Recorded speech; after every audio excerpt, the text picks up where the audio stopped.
Hello, everybody. Today I have Brittany and Ola back to discuss mood reading. We've actually been talking about doing this discussion for a long time now, probably actually since last year, but we've barely gotten around to discussing this because we're the type of people that tend to go by when the time is right. And I think that that's what mood reading is all about.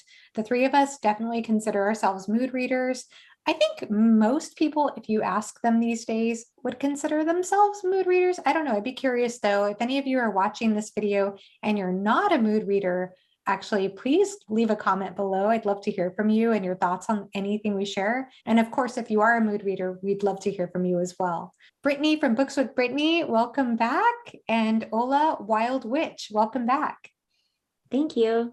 Always happy to be back and chatting with both of you. Yes, thank you for having us. How important is mood to you when deciding to pick up a book? I guess we all consider ourselves mood readers, but how important is that to you? Is that sort of the number one thing you gravitate towards, or do you sort of balance your mood out with other factors? Well, if we count mood involving everything that makes your mood change, besides being a little bit of a lunatic, then yes, other things are involved in my mood reading, namely, and unfortunately, mental health issues that can be compromising that kind of mood. But mood to me is fundamental when it comes to reading, and so it determines so much of how I can or cannot enjoy a book. And even when I want to try and pretend that I'm not that much of a mood reader, I'm always proved wrong. And there's been many instances where I picked a book, I was loving it, mood changes, DNF, don't want to look at it anymore.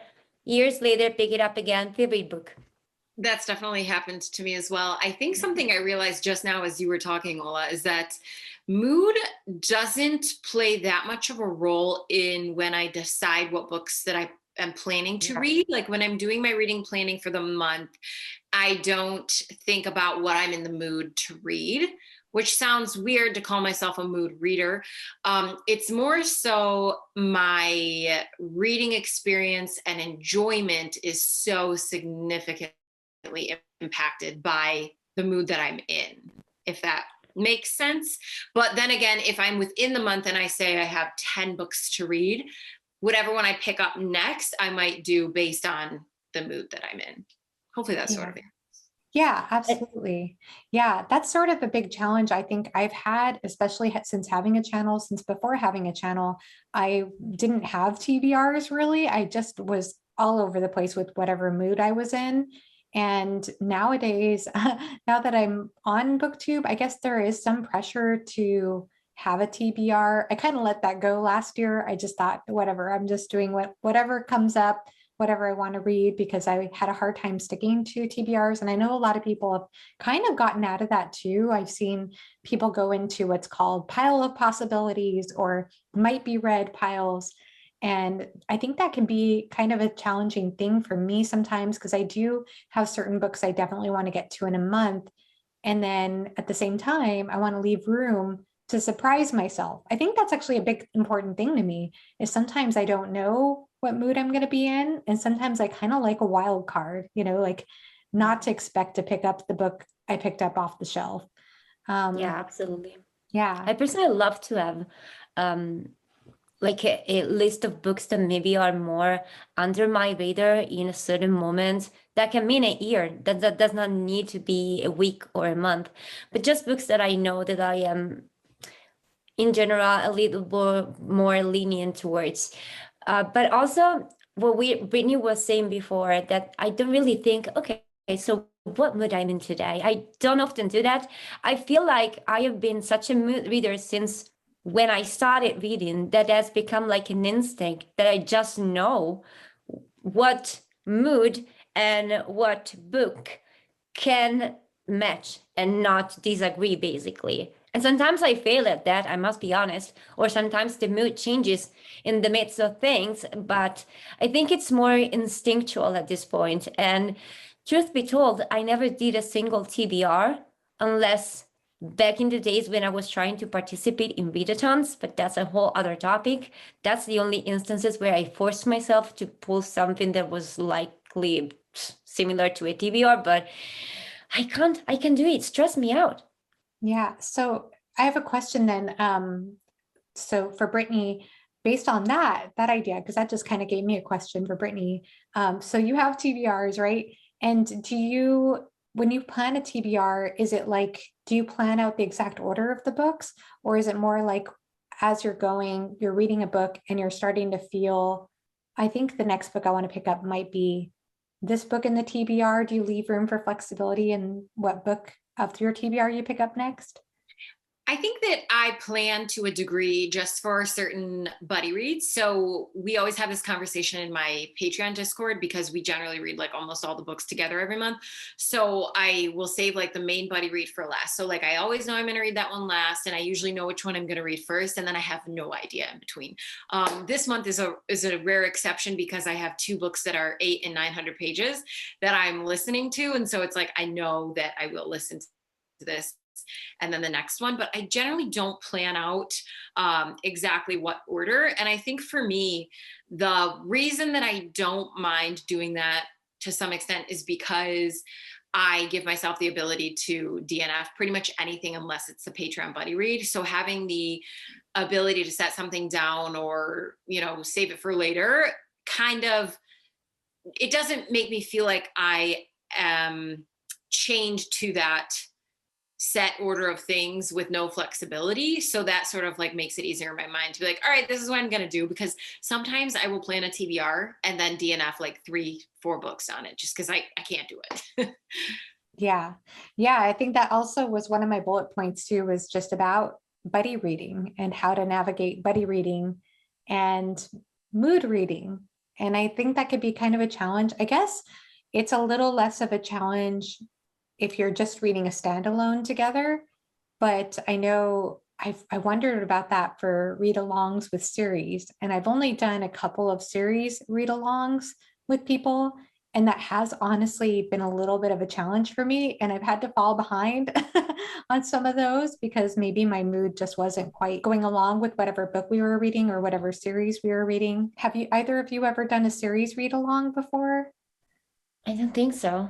So a couple, well, for right now, Raf and Ola and I read The Dark Tower. Actually, I have. I dipped out, and it's not that I didn't like. I mean, I enjoyed the first book, and it's something I want to continue on with, but because of mood, I was like, I'm going to self-sabotage. If I read these books right now, I'm not going to enjoy the experience. And of course, both of them were like, girl, do your thing. It's totally fine. We don't care. Yeah. But knowing my mood and knowing like, I have the potential to enjoy this later. So I'm going to save it for later because there's no pressure. And that's why like something like a close-knit group of people is easier to buddy read with, because when they're your friends, nobody's going to care.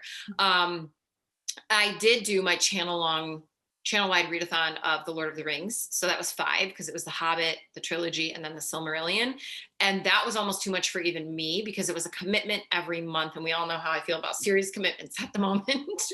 So it is very daunting. Like I would feel not very likely to participate in any long commitments of anything that is a requirement to read by a certain point in time, because it just feels it's miserable. I try to tell people all the time when they're like, "Well, you're just reading for fun." I'm like, no, when you are reading a book that you're not enjoying, it's a miserable time. It's work, and it's a lot worse. of It feels like homework. it is. Yeah. Yeah. And so I can understand that totally, because I'm actually right now currently reading Wizard and Glass, which is the 4th book in the Dark Tower series. But my goodness, I've been going through this series more slowly than I've gone through any series before. I read the first book a few years ago now, and I've just been like reading one book a year practically at this pace. I want to increase my pace a little bit, but it's a good thing I haven't been buddy reading the series with anybody in a way, because I think I did have to go for whatever reason. That was just my mood. And I've really enjoyed the series so far. It's not that I haven't enjoyed it. I've been very eager to get back to that book, but I think the timing kind of had to be right. And so, yeah, I have gone by my mood with that. It is so challenging, though. I can imagine, though, with The Lord of the Rings and the Silmarillion, how that would be the case, too. And it is nice that you had some understanding friends and it was kind of a more close, a more small circle read along rather than a big channel Patreon read along for a series.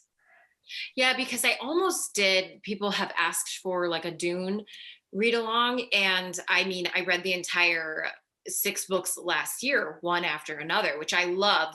I was just like eagerly anticipating reading the next book. So last year, before the movie came out, I started rereading and annotating, and I still haven't finished rereading Dune. But like, I don't care, because when I am rereading it, I'm enjoying it. And I know if I was like, okay, I can sit down and I can force myself to annotate this book like it's homework, and then I'm not going to like it. So like, Yeah. I've read half the book and I have no timeline and like you're saying with Dark Tower, you're just going at your own pace. So there's no pressure, and it makes it more enjoyable. Yeah, absolutely. I think sometimes the read alongs can help you kind of work through a series. If you're a serial series reader and you're somebody who just gets bogged down by reading so many series at once, sometimes that can help you kind of push through. But at the same time, I know that that's something that I just have a real challenge with, because I do want to feel like I could take breaks if I need to, and just, or feel like I can go forward if I want to too. So just having that sort of, I don't know, just having that leeway is really helpful for me personally. On the other hand, I want to say that big read-alongs or buddy reads that are maybe on a Discord or something like that, they're basically more creative for whoever wants to join can join. They would feel less pressuring to me than kind of medium read-alongs where you have to commit and you have to do something, because I can drop in and out of a bigger thing because I know that the people is going to be there, are going to be reading, or at least more or less. Well, maybe if you do a 5 people buddy read, that would be more pressuring to me than not, unless all of them were very close friends that I could be very honest with. And also, anyone who creates buddy reads and read-alongs, I promise you, I would like to be able to participate in all of them, just because I love the community and I love to participate and I love to talk about books, of course, but I can't. Yeah, understandable. Yeah. And it's always good to just know yourself and know what you can do and can't do. And I think that that's why I love this topic of buddy reading, because a lot of times I think, and I see this on BookTube, maybe not in this particular corner of BookTube or in smaller corners per se, but I've just seen in a broader context of BookTube on various channels, people who get burnt out, and they get burnt out because they feel that there's this pressure to read so many books or to keep up with so many series. And I don't know, I don't know that I've necessarily felt that pressure as much. I know a lot of people have asked me that. They said, I'm assuming you feel a lot of pressure because you have a channel. And I'm not sure I personally do, but I do think that it is important to learn to tune into oneself and learn, is this something I genuinely want to read? Or is this something because I feel like this pressure to have to read it? And there can be a difference. And I think that that's something that's really important about mood reading. Any thoughts on that? Well, definitely getting to know yourself and your needs, and respecting yourself more than anything, because maybe sometimes it's not even necessarily about, do I want to read this or not, but is it right for me right now? Because maybe there are also moments where life can be intense and you might just want to read something that is less intense, or reread something. Or it's also correct to not put aside your own. I mean, what I'm trying to say is this is a hobby for most of us, and it's important that we don't let it become homework in a shorter way, because I was going ahead of myself and making a mess. So I hope that it made sense. Yeah, absolutely. I think I'm the perfect example of somebody who burnt themselves out. And it wasn't at all from a place of, I felt like my subscribers or BookTube was pressuring me. It's really just like, I'm that way in life. I pressure myself to do everything. So it's just me being like, finish it, like just finish it. And I sort of thought I would lose, I guess this might tie into later, like momentum, but I really thought I wouldn't get back to certain series if I didn't finish them then. And being a completionist, then it drove me insane, the thought of having read so much of a certain series and then not finishing it. And like, Ola, I know you've taken a break from Malazan, which is probably the best thing you can do to have a great reading experience later on. Like, that's just so smart. And I didn't listen to myself. The only thing is, I suppose, is when I did get that burnout because of the pressure that I put on myself, it allowed me to like completely surrender to listening to my preferences and tastes and just say, and that's why my channel might seem such a drastic change, because I just said, I'm done. I'm just reading what I want to read and only what I want to read. And I'm not going to read one thing that I don't want to read, whether that completely changes subscriber base or, you know, genres, whatever it may be. So like, I do appreciate that that's what it turned into, but it also did lead me away from a genre that I do really still love. So yeah, listening to your mood. Yeah, And I can actually relate to that a lot, Brittany. Now that you said that, it's bringing me back to 2020. Right before starting my channel, actually, I put a lot of pressure on myself, and nobody did this to me. I did this all on my own. I put a lot of pressure on myself to read a lot of one particular author and a lot of new releases that were coming out. There were 3 huge new releases I was anticipating, and I felt like I need to read these as soon as they come out.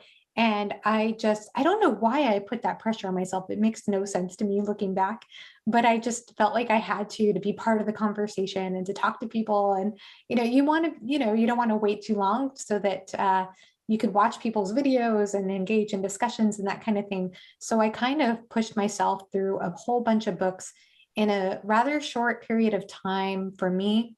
And I got burnt out. I got burnt out pretty hard.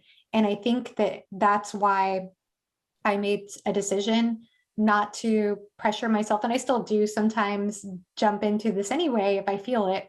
But that's why I made such a big commitment to myself, not to feel too much pressure to jump on a new release, because it really backfired on me big time at the end of 2020.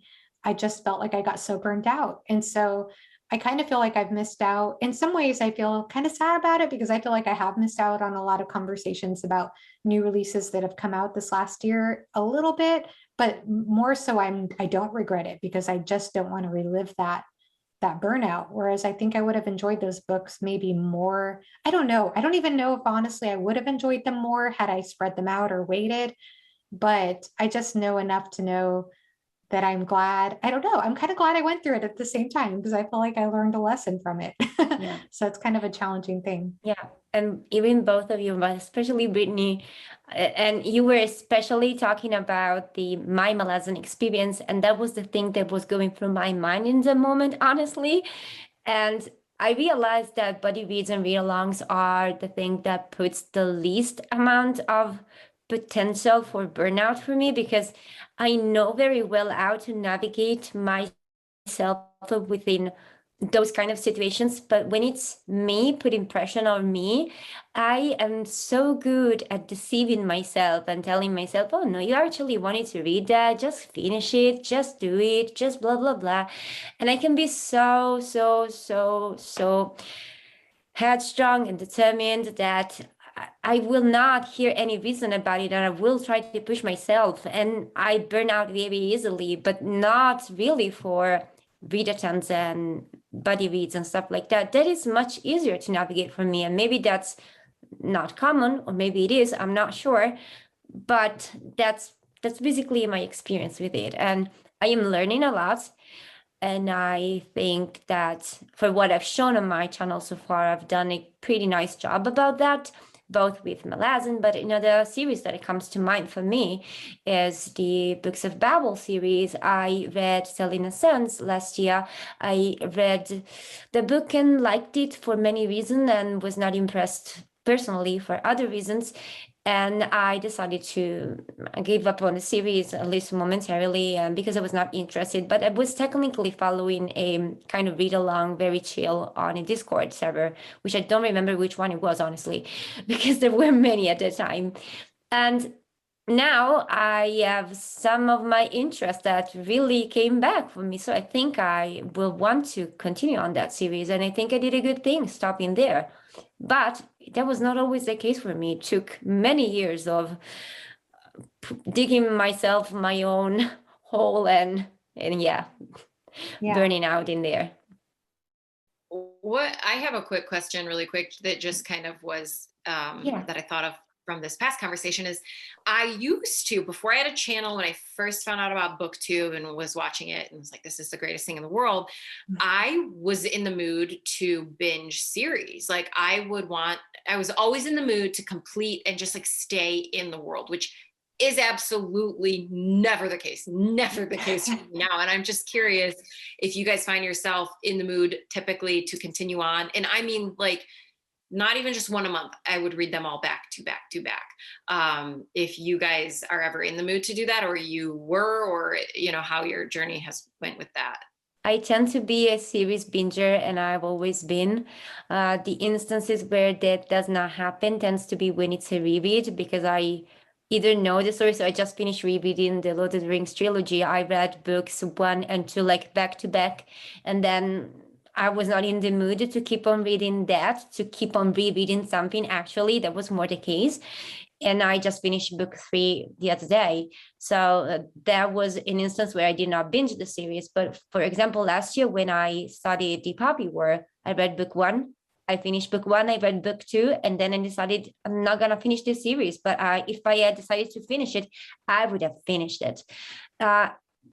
The exception came in for me, and that was new with the Malazan Book of the Fallen books, because they were so intense and so heavy on me in so many different ways. Though I want to specify this, every time I say this, I want to make it clear. They also give me so much, and that's the reason why I want to keep on reading these books, but they are hefty, and I think there's no denial in that. And that's where I had to train myself to not binge a series. And I tried to kind of do that with books 1 and 2. I read Guardians of the Moon, then I read one short book, and then picked up Dead of Gates. And that was disastrous. That was not it. And sometimes, even if you are a series binger, you can't do that. Some series do not allow that in a happy and healthy way. But I tend to want to stay there and learn there and not forget stuff.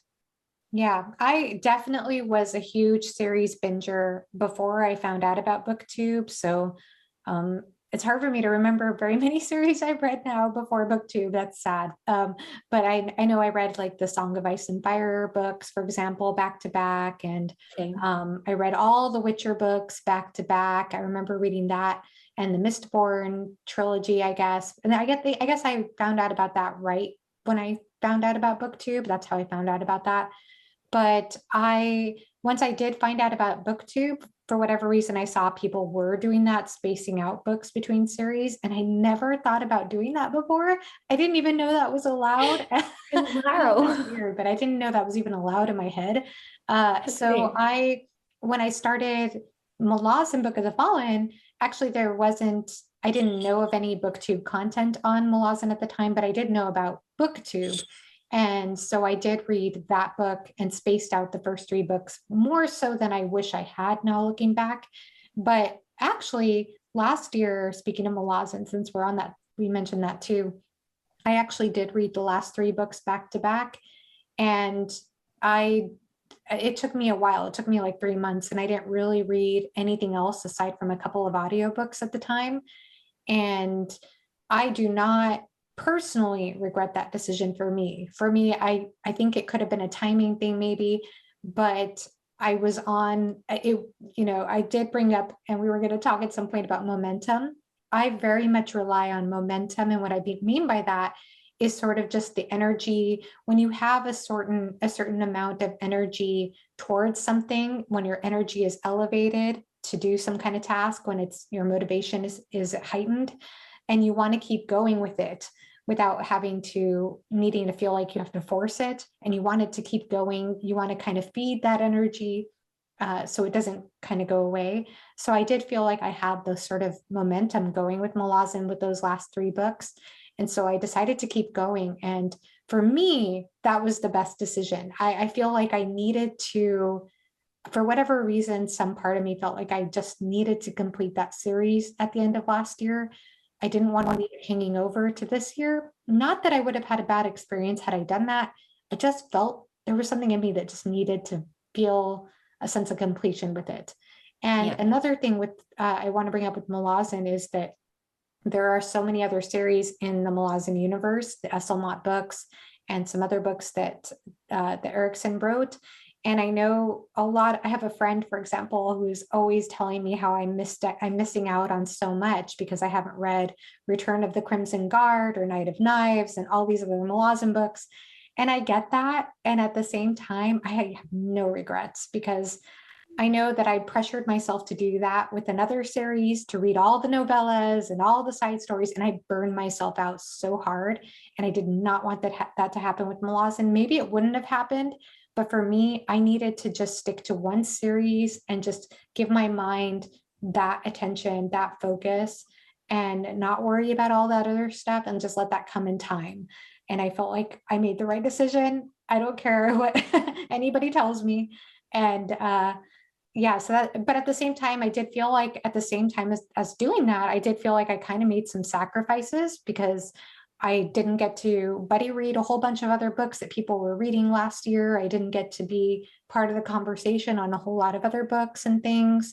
I just felt like kind of in my own little world the last 3 months of last year. So it kind of felt a little isolating, but at the same time, it felt what I needed to do. It was definitely following some sort of intuitive path for me. And that's such a personal decision. Absolutely. I mean, Socrates used to say that you have to know yourself.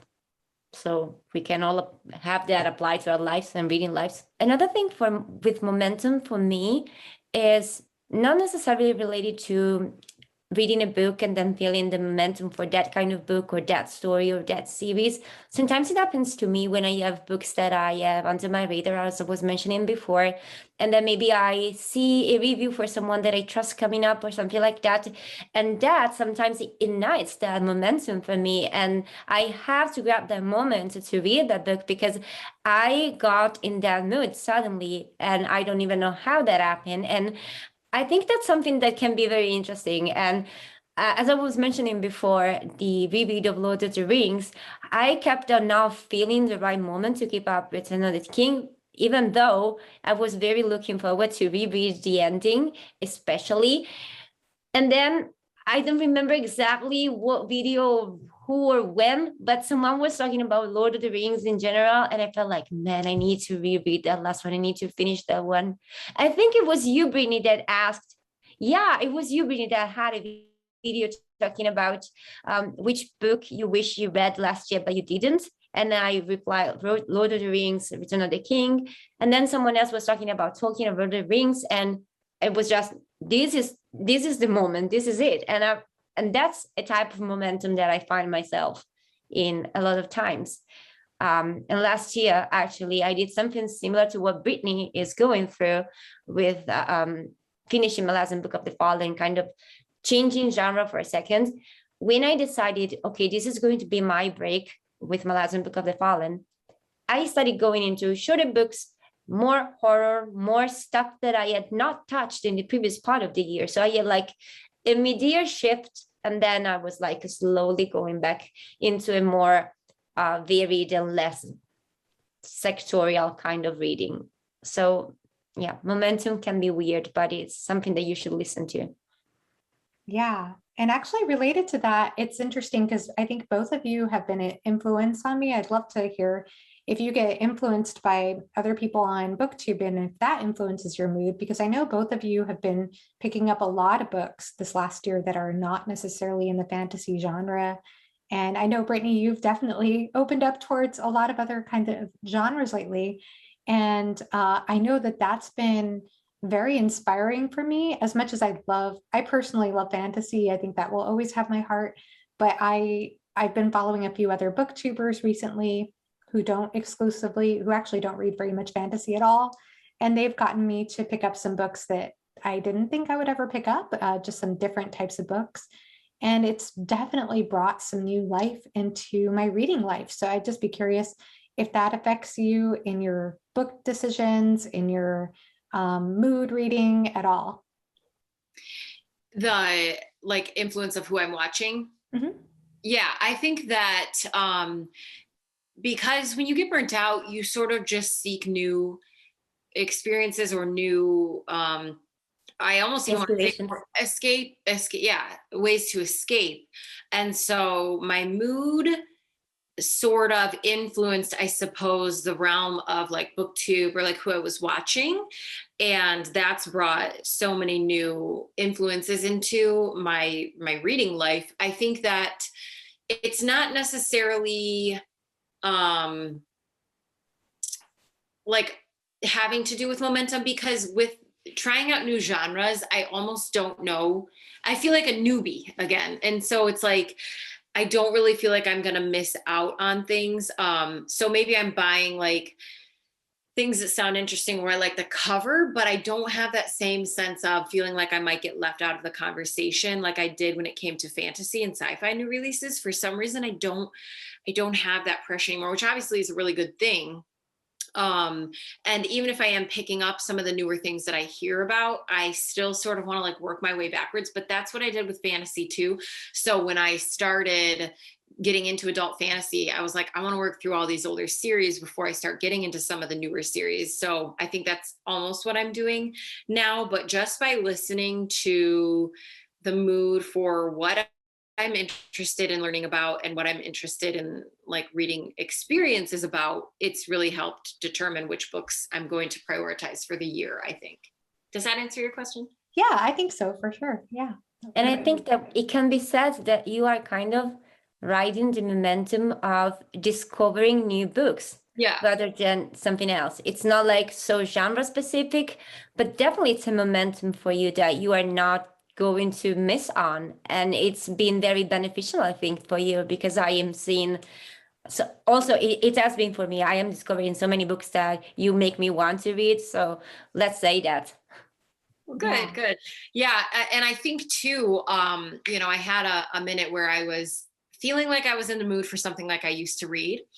And it was last month that I picked up a sci-fi book that I had heard about, and I had not a good time reading it. And so I'm just like, I know to listen to myself that I'm not going to be in the mood, or to just give it some more time so that I don't read more books that I have the potential to like at the wrong time. Because I think timing is just such a huge part of, it's like hand in hand with mood, because whether it's timing of life events or mental health things that influence your mood and reading experience as well, they're all interconnected to me. But I do know that I've had conversations with people who say they're not affected by mood when reading, and that's wild. Really? Aliens. Yeah. Aliens. Yeah. That's just wild to me too. Extraterrestrial. Yeah. So do you two think, and either of you can answer this question, but do you feel like you just mentioned a couple of different influences that might affect your mood and your influence on what you pick up? So do you find there are a couple of different routes we can explore with that? Do you feel like things happening in your life or in the world at large influence that? Definitely. For me, it's not a secret that I have CPTSD, anxiety, and all of several shit show and unspecified eating disorder and good stuff like that. Hate all of that, but I must know when it's time for me to read about certain things and not others, because there are some moments where I can read about some obviously triggering things for me, and having that being extremely beneficial. And actually, I've used that in therapy in the past. So this is huge and something that I don't think it's that understood, but it can be extremely powerful and meaningful. And there are other moments right now, for example, where I'm a little bit too raw to do that. And that's one of the reasons why I am prolonging my break with melasm, because it touches upon a lot of potentially very triggering topics. And I know it's not a moment for me. And besides the momentum, besides the mood, I think that the most important thing is always taking care of yourself and knowing what is best for your health, whatever it's physical or mental or in my opinion, it's both better to take in consideration both together because they really are so interconnected. And that's part of it that really influences things for me. I think it feels like such a snowball effect for me. I guess first answering your question, that absolutely world events and personal events influence my mood. For example, pandemic and virus fiction, I am so sick of reading it. And I've read one really like 800-page book about it this year, and then another shorter one last month. And I was just like, if I hear pandemic, epidemic, virus, anything dystopia, I'm running from it, like running, because I'm not in the mood. You know, I just like, it's not even like an escapism thing. It's just I'm bored to death of talking about viruses and spread. Like, I was so in the mood for it last fall when I was reading The Stand, and I was like, you know, let's explore this idea of a fictionalized version of something similar to what's happening. And I'm not in the mood now. But then I think that I like to give most things a try. For example, I was just reading a book where the protagonist has an eating disorder with severe restriction, and I was going to write it off. I was going to say, okay, I'm having a relapse, this is bad timing. But I actually found it less isolating and helpful to get through. But what I was saying about the snowball effect is that I feel like almost the book that I'm reading at the time influences my mood for the next book more so than most things. Because it's like, if I read one type of book, I'm probably going to be in the mood for something a little bit different next. So it's like one thing leads to another, and that kind of leads me to conversations I've had with Angela from Literature Science Lines. Like, every time I talk to that girl, she's liking what she's reading. And because she would tell me all the time, she's like, I just try to choose a variety of things. And I'm like, oh, but that's so smart. Like, why was I not ever doing this before? Like, you can do that within one genre, or you can just go between a whole bunch of different genres. So from having like so many conversations like that with her, I'm finally like, I need to choose a variety of things to put on my TBR. And that helps when you're a mood reader, because then you have a lot to choose from within the month, I think. Yeah, I think there's a science to that, by the way, because I know I read a research study about that when it comes to music so many years ago, about it seemed to go along with, and I wish I could find the exact study, but it had to do with the planning of an album sort of thing, where if you listen to any music album, they're not going to have fast song after fast song after fast song. They're going to vary it, and it is done to a science. Not that people listen to albums anymore. Everybody just listens to Spotify. Probably Spotify does it. Metalheads do. Okay. But there is going to be a science behind it. Like, what's going to be your opening song versus your closing song? When you're going to put that slow piece in. I mean, even when you think about classical music is like that. So I think that there's a science to that in music. And I bet you anything that affects our mood. I do kind of go by my intuition, and kind of like what you're saying, Brittany, I think what I'm reading affects my mood, and then it influences what I pick up next. But I kind of think there's something in our psychology that kind of wants that sort of switch around or something, wants that sort of variety. And I don't know, maybe some people are different, but I feel like it could get kind of monotonous if we just go for the same exact thing over and over again. And maybe that's why a lot of us these days, especially if you're reading a lot, maybe that's why it's easier almost not to read a series with the books back to back for some people, for some series. Though I guess for me, man, with momentum and series, it really depends on the series. Like, I feel like I said, I'm going at a snail's pace with The Dark Tower. I don't know that I would do that with every series, or I want to do that with every series. But with some, I feel like I need to do that with some more than others. But that's such an interesting point. Because you know so much about music, I just have to ask later, if you don't have to answer this now, but if you have listened to the Lateralis album in Fibonacci sequence before, if you know what I'm talking about with Tool, because it's like science, like you said, like math, the way that album, if you listen to it in that sequence, and it is like the coolest thing ever. That's all. That is cool. I'll have to check that out. I know that they use a lot of their meters are crazy. I don't know how their drummer functions, honestly. They're just amazing to listen Just all to. brilliant. Tool. They're one of my favorite bands of all time, just so you know. And I saw them live, by the way. They were amazing so many years ago. Too. But yeah, cool. But yeah, go ahead, Ola. What were you gonna say? Sorry. Yeah, I was saying that I so related to the idea of having the book that you are currently reading basically interfering with the next book that you are going to pick. And that is something that it just happens to me, but also I needed to be mindful of that.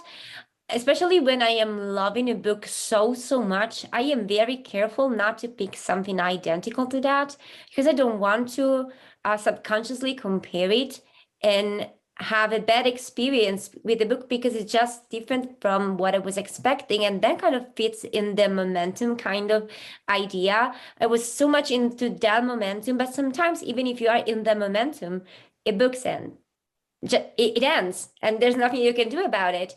And I don't want to carry on that momentum onto something that will not belong to that and give an unfair and have an unfair experience with that other book. So sometimes that's a good moment for me to have a reread of something that I know that I love and know what I'm going into, to kind of have a pause or to just distance some things.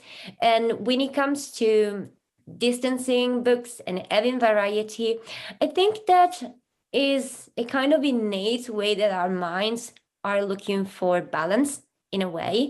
And whether balance for you means going among very different and varied books, or it just means feeling the difference among tropes within a same very specific genre, or you can feel the difference of evolution in the same series, it's still our brain looking for a kind of balance in the experience. That's the way that I will look at it, at least. I like that. Yeah, I do too. I do too. And it's so interesting the way it's, varies, because sometimes while you were talking, I was just thinking back to what you were saying, to some points you made earlier. And sometimes we are kind of looking for something similar, like you were mentioning Dune earlier. And it's like sometimes you're in that world and you want to just keep going in that world. Like, I want more of that world. And then sometimes your brain just does need something totally different. And so it's interesting the way that works. I think what for me is frustrating, because I always want to do themed reading vlogs. They're like some of my favorite things to watch on BookTube, and they're so entertaining. And then I think about what it would mean to do it, and I'm like, generally there's some commonality between the books that you're reading, and I know I'm just bound to have a bad time if even like reading two books very similar in the same month or back to back. I'm not cut out for that. I am honestly always in awe at Books and Lala for being able to achieve that. Oh my God, I could not do it, not even in a year. I could not do that, not like spreading the books in a whole, it's insane how she can be so honestly organized. Good point though about the themed reading vlogs. I guess, there are so many different types of readers out there. Some people can just go by a theme and just roll with it. And I don't know, man, this is such a more complex topic than I really ever thought about until this discussion, to be honest with you. It is I would much have a more question complex than I thought too. If you don't mind, I do have a question. How many times do you think that a reading slump is actually not a reading slump, but just you not listening to your mood reading? I don't know. I've wondered that too, because I think there can be a difference between having a reading slump because you've read so many books. Like, I know the last time I participated in a readathon, which I don't think I'll ever do again because it was just way too hard for me. I did feel kind of burned out for the next month. I hardly wanted to pick up a single book. At the same time, I do know that I do have other hobbies, and unfortunately I've been neglecting them, but sometimes I don't feel like reading as much and I want to do other things. I want to draw, I want to write, I want to do other things than reading. Isn't that mood reading though? You are listening to your mood when it comes to reading, and it can be about how long are you reading, when are you reading, what are you reading. Of course, that's what we mainly talked about, but it could also be that if you were more aware that a reading slump is mostly not really listening appropriately to your mood reading. You might even choose something that is so tiny, just like an essay or a short story or something like that. And in my work, I'm not sure. I know that this is not gonna cure reading slumps, and we all experience that kind of feeling. But it's something that I've asked myself many times. That is I like that point you fascinating. just made. Actually, that was very interesting because, like you said, I think that would still play into mood reading because you're choosing to listen to your mood and you're in the mood to draw rather than being in the mood to read. Where if you weren't a mood reader, you just sit down and read anyways, probably. Yes. So that's so interesting to me because I never really thought about it that way before. But I agree. Like I never get in reading slumps, and this doesn't happen to me frequently. And then I've just DNF'd like 4 books in a row, and I can't find anything I like to read. And I know that it's like mental health related, which I think just puts you in a mood and like a mindset where you can't really absorb something as well. So that's like interesting. But sometimes if you keep not forcing it, but keep trying different things, because that's why I had so many DNFs. And then I listened to the audiobook Little Scratch, and it's experimental stream of consciousness audiobook. The formatting of the book is very different. And I was like, this is exactly what my brain needs right now because it's sporadic. And so is my brain. And it's just like going, like repeating words. And it was weird because I was like, my brain is in the mood for this. But if you give me, I don't know, something I'd typically read, just wasn't going to work. And I did start to think like, am I in a slump? But I think I just wasn't listening to like what I was needing. Yeah. And it must be said that when I am in a not so good mental health moment, it really puts a strain on my mental energy, and I like physically struggle focusing. And so it becomes like an impediment that is not even, I don't want to, it's not even mood at that point. It's something that I really struggle doing. And I found that I can apply some kind of mood reading tactics, if you will, to that as well. So the other day I was really struggling focusing, and I went out, I sat among some trees. I found like a little spot of sun that was like this big, and I kept on moving because 10 minutes it was moved somewhere else, but that helped. I read very little, but that helped because sometimes for me, having obvious distraction helps me focus on something specific. That's weird, but it must be said that sometimes it's not even the mood. Sometimes you have to just accept that life happens and your brain happens with life, if that makes sense. Yes, yes, absolutely. I know that some days if I don't sleep very well, I have a hard time concentrating and have to reread certain lines over and over again. Or if there's a lot going on in my life and I'm just preoccupied, I just have a hard time focusing. Which leads me to a question. Do you two read every single day? I try to, but that's all. I can't make promises. That used to be like a hard yes. But since I have the last couple of years had a goal to actually read less, and then the more things you have going on, like in your social life and like not having to be in lockdown as much and things, I would say probably anymore, Saturday and Sunday, I almost never read anymore, which is weird. Or if I do, it's like 30 minutes maybe, but not most weekends. The main reason probably is because I'm usually with my boyfriend at the time, and like I only see him on the weekend and we're like out and about like doing things. So it's not that I like designate those days as like, I'm not going to read these days, but I find that come Monday morning when I go get on the treadmill, I can't wait to read. So it's like it's a really good thing actually. Yeah. Yeah, it kind of makes me wonder about myself now because I know I went through a huge reading slump for years where I wasn't reading for fun for years. And it frustrated me and the whole time. And I go in and out of phases. And I think I really love to read because it was such a passion of mine when I was a kid. And I'd get so frustrated that I wasn't reading for fun or not making the time for it. And one time, at some point, I finally just made the decision. And this was kind of actually inspired by my sister, who happened to be way busier than me with 2 kids and a full-time, actually overtime job as a pharmacist. And she was making time to, I still saw she was reading, and I asked her about that. She said, yeah, usually I have to accept it's just 1 or 2 pages a day and that's it. And I just have to accept it. And I thought, well, if she can read 1 or 2 pages a day, I have no excuse because I don't have kids. I don't work overtime.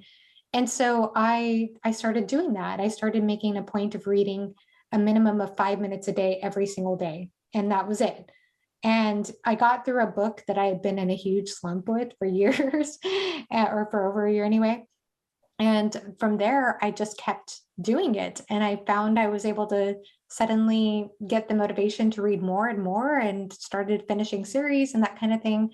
So then it became kind of a thing where now I feel like my day is sort of incomplete or just off if I don't read a little bit every single day. Now I realize that can sort of be maybe a poor message for some people, or kind of send a sort of strict mindset message. And I don't want to do I that don't or think promote so. that. But I think for me, I just really was so scared of getting into the habit of not reading again after getting out of the habit so many times. Yeah, I think that what you just told us is more like an experience of building a positive habit for you, which is not something that is negative for someone else to hear about. It's actually very good because you can do the opposite. If for you is negative reading every single day, you can start enforcing for yourself a positive habit of not reading on Saturdays, for example, or something like that. Or if for you is a very happy and like distressing moment reading, like it is for me personally, and your struggle to be able to concentrate and focus on something because this moment in your life, blah, blah, blah, I don't care, whatever it is for you, you can remember yourself how much you love reading and just go ahead and read a paragraph, just for how much it is. And I think it's a very positive thing, what you said, and it can be used however your mood demands, which is what we are talking about. Oh, thank Yeah, you, Ola.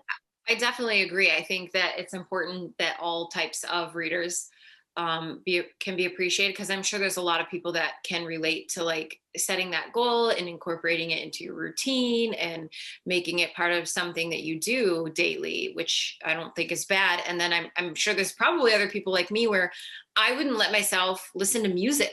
And I love listening to music because I'm like, I have to listen to an audiobook at all times to complete the most amount of books possible, not like BookTube related, but because I'm like, I have 3,000 books I want to read. So for me, there was just freedom in finally realizing, and it was hard. Probably, I'm sure it was hard for you to transition to, I'm going to sit down and read every day. It was hard for me to be like, I'm going to go on this drive, even if it's 2 hours of my day, and I'm going to listen to music rather than an audiobook, because I don't want to listen to a story right now. Yeah. So I think there's freedom in both different ways. Absolutely. Yeah. Yeah. For me, I think it was good because it did like establish a routine, and the fact that it could be so small, because I tend to be one of those personality types. I think I have in the past, and I've tried to shift out of it, of being kind of the all or nothing type of personality, where if I'm in something, I'm in it 100% or 1,000%. And if I'm not, I'm just not at all. And so I think having that sort of habit where it's like, I could read and it just has to be 5 minutes, it sort of helped me kind of find myself in the middle where I had an established routine. I'm doing something consistently, but the bar is set so low for how much I have to accomplish that I can feel accomplished with a couple of pages. And wow, that's amazing to feel accomplished with a small step, rather than feeling like I have to meet some massive goal to feel accomplished. Because man, that can get tiresome after a while. But I really love your question, though, about reading slumps, Ola. That is such a cool question. Thank you. And if anyone in the comments has some insights on that, I would love to read. I know that I always go back and read all the comments on these chats because I want to say that for me, it's very special being able to chat with other people about books. It's something that I don't have as much in my life personally. And also having the opportunity not only to chat with these two beautiful and super smart, brilliant ladies, but read all of your comments. I love all of that. Yes, me too. Me too. I guess I have one last question. It probably should have been the first question, honestly, is that do you all read seasonally? Do seasons affect how you read? I mean, like the weather. So in the winter, do you want to pick up more wintry reads? in the summer? Does that influence what you want to read? Do you want to read for spooky season? Do you want to read more Halloween kind of reads or horror reads around that time? Do seasons affect your mood at all, or is it just whatever? Does it not affect you? I'm the wild witch, right? Seasons affect life in general, and that's how I live my life. And so it would be absolutely crazy for me to say that seasons do not affect my mood. I don't know how it is me and how it's always been some kind of level that I feel a change of not necessarily mood in, I don't want it to be misconstrued and misunderstood with something that is clinical. It's just that I feel the change of pace of life through seasons. I feel that very much, and that's always been the case. So definitely there are moments that I feel a certain kind of energy, and books apply to that energy and other don't. And so in that way, I definitely read seasonally, but it might not be in a way that is as expected. So yes, there must be the horror, spooky like vibe in that kind of period, of course, but it's not, I don't know, it's not that clear cut for me. It's just, for me, seasons has a very distinct energy, and I definitely go with that. And I notice that some things are more relevant in others. I am more likely to read about wintry atmospheric settings in winter, but it's more because the outside calls for that rather than anything else. And the rest honestly goes by energy to me, which is tied to seasons. So I hope that it made any sense. Yeah. I like that. I think for me, I've always struggled when it comes to making the seasonal reading recommendation lists, and I sit and think so long. I'm like, what is a spring reading recommendation? Yeah. But like, I always do them anyways. But I feel like the only reason that I ever read seasonally is from outside influence. So like BookTube excitement, or BookTube saying you should read these books because they are this time of year. Even when it comes to seasonal, like right now I just started a book with a very hot setting, and I read another one in the winter too. And I was like, I love this because I'm feeling warm right now. You know what I mean? So it's like an opposite type of thing. So yeah, I really feel like I've always struggled to know what a book means based on the season. So I don't think I do. I think that I definitely am influenced by seasons of life and changes in life, but not like weather seasons, I think. Yeah, but according to what you were saying with what is what is the type of book for this season, I don't know that either, and I always struggle with that. I think that something that can be noticed is that some specific types of books come out always as new releases in a specific moment of the year, and that is a clue for me. But it rarely applies to what I am feeling in that season, in that moment. And as I was saying before, winter does not always mean the same things for me. So I would not know where to start with a seasonal recommendation video. I can tell you what this season is calling for me, but that's all. And I think last year when I did my Bewitchathon and read like all horror, I mean, I read like, I swear 20 some horror thriller books that month. I was like, I'm never touching a horror book again, which is dumb. I will, but just going to extremes never works for me. I'd rather read one horror book a month or every other month than read all of them in the same month, because it's just burnout. That's interesting. Yeah, I feel like BookTube has influenced me there too, because I never really thought about reading seasonally before. And I grew up in the Southwest, where there's mostly just one season or two seasons a year. But at the same time, I do find that there is something really kind of fun about embracing seasons. And that was something that I had a hard time with, because I really hate the winter. I hate the cold. And I have found that embracing sort of seasonal reading has helped me embrace the seasons a little bit more. So for example, I always get a little bit sad when fall comes. I know that's the opposite for every reader on BookTube who seems to love the fall. For me, I always get a little sad, because for me, that means winter's around the corner. And I find that watching people who do vlogs on seasonal readings, on, cozy fall reads, or, have their cinnamon or pumpkin lattes and things like that, for some reason, it just kind of, it cheers me up a little bit. And so it kind of, I don't know that I really follow exactly what people are reading around those times, but it has influenced me a little bit. I have picked up a little bit more horror around Halloween.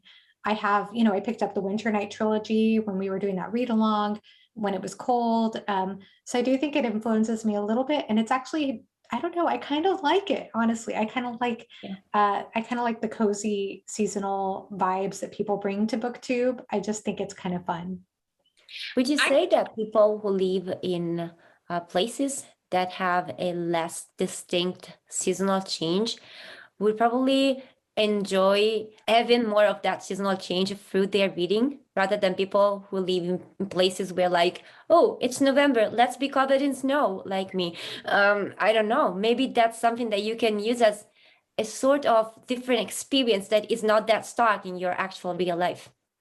That's a good question. I just know for me, it's helped me to kind of appreciate seasons more because I do struggle awesome when it gets cold. But yeah, that's a good question. Since, for example, I used to live in Tucson, Arizona, and I would take the same path walking from my car to school every single day, to the university. And you would not know. I just remember one time realizing it's November. And I would never know it because the landscape looked exactly the same. The same cloudless blue sky was, with the shining sun. And I think the only difference you could tell is that you probably couldn't sizzle an egg on the asphalt. That's probably the only difference, because it looked exactly the same. It looked exactly the same. It would get a little bit cool, in January, but you could practically run around. I remember running around a park in December and being fine at night. So that's crazy to me. Yeah, it's just very different there. So I don't know. That's such a good question as to whether maybe the books would bring you more of those kind of seasonal vibes or be a good escape for that reason. I'm sure it is. I think it's another thing too to bring people together while reading, because it's like to embrace a selection of book or a type of book for a season is just like a community part of, rather than making it such like a solo independent experience. But I will admit, even though I hate the seasons, I want 95 degrees every day of my life. I love watching people's excitement about anything. So people are passionate. I love passionate people. Yeah. So like you could be excited and loving the snow, and I'll be like, look at you go. Like, I love that you love that snow. I love that for you. I hate the snow. You can have mine. But I just watch people be excited. So I can't even tell you how many summer reading recommendations I've watched. These contemporary romances, knowing dang well I'm never going to pick up one of those contemporary romances, but I like watching people talk about the seasonal as well. So like, I agree. I think it's fun. Yeah. I'm the same way. Exactly. You said it so well. Same. So. Yeah. Especially when you got to the summer point, like, oh my God, yes, that it's so me. I am so happy for you, but thank you. Not thank you, but really so happy for you. Yeah. And I actually do enjoy those videos. I enjoy people enjoying books, and that's all. Yeah. Yeah. Well, thank you both so much for joining me today. I really enjoyed discussing this topic. I think that this topic just turns out to be so much more multifaceted than I realized. And so I feel like I learned a lot. And again, if you're watching this video, please leave a comment. Let us know if you're a mood reader, a seasonal reader, any of the above, or if you're not a mood reader, we'd still love to hear from you and any of your thoughts on anything we shared. So I want to thank Ola Wild Witch and Brittany, Books with Brittany, once again for joining me. Thank you so much. Thank you so much for having us. All right. Have a great rest of your day. Bye-bye.